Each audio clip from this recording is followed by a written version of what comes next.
Bonjour monsieur. Bonjour. Veuillez vous présenter. Euh, Mohamed Sow Baudelaire, chercheur critique littéraire.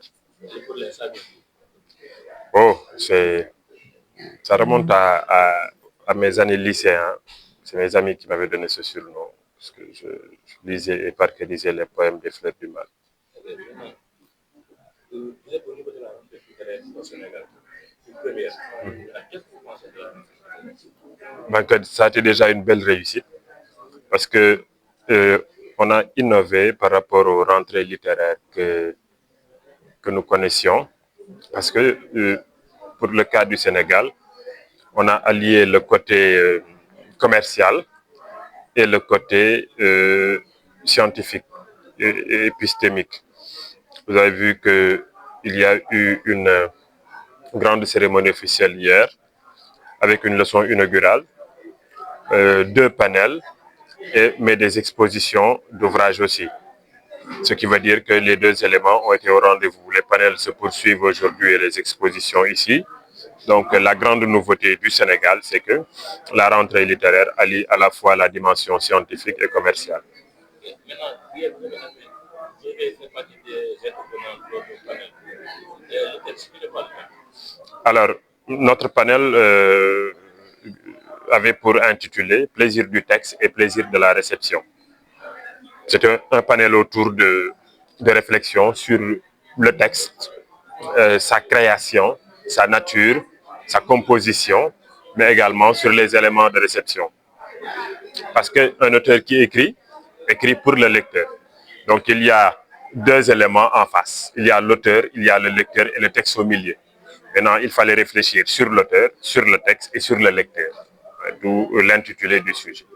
Et maintenant, lors de ce panel, il y a eu une petite comme ce qui est normal, des contradictions. Et on vous a reproché de citer que des auteurs occidentaux. Et vous avez dit que dans le domaine dans lequel vous interveniez, il n'y avait pas encore de Sénégalais qui a écrit. Donc, vous revenez sur ça. Oui, on m'a dit que je citais des Occidentaux et que pour une souveraineté littéraire, je devais citer des Africains. J'ai répondu que la littérature était cosmopolite. Cosmos, monde, politos, polites, signifie citoyen. Ensuite, j'ai dit que dans la théorie de la réception, il n'y avait pas encore de théoriciens sénégalais, à ma connaissance bien sûr, et il était normal, et même s'il y en avait, il y a des bases, des fondements. On ne peut pas parler de théorie de la réception ou de plaisir du texte en ignorant Roland Barthes. Je ne peux pas décemment parler de théorie de la réception en ignorant Constance, l'école de Constance entre Robert Yaos, Lucien Dallenbach, Stirl, Stempel, Wolfgang Iser, n'est-ce pas?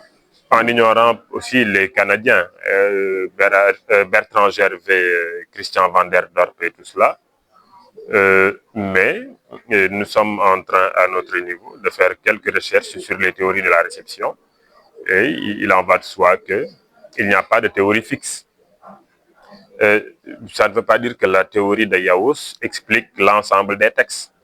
Ça ne veut pas dire également que l'Occident, une littérature occidentale quelconque, monopolise l'ensemble des domaines épistémiques dans cette zone de recherche-là. C'est juste une piste de réflexion que je lance et puis qui permettra de réfléchir à cela. Ok, mais maintenant, vous avez dit hier que vous avez lu toutes les thèses qui ont été faites dans ce domaine-là hier. Maintenant, cette capacité de lecture-là, maintenant, quel conseil donnez-vous aux jeunes qui ont abandonné la lecture, et ceux qui peuvent lire et qui n'arrivent pas à se concentrer ou à lire de longs textes? Quel conseil leur donnez-vous? Quelle méthode? Bon, j'ai dit que je ne dirais pas ce qu'avait dit le professeur Mamadouba, qui, dans sa grande science, avait dit lors de sa thèse d'État, en citant des auteurs, en un moment, il s'exclame, j'ai tout lu. Et que je ne dirais pas cela, mais j'en ai lu pas mal. Pas mal, hein. C'est mon maître, le professeur Diané, qui disait, parlant de lui, profession, 2 points lecteur. Et je pense que la lecture est à la fois un plaisir, ce qui constitue une dimension, je ne dirais pas ludique, mais également une dimension scientifique.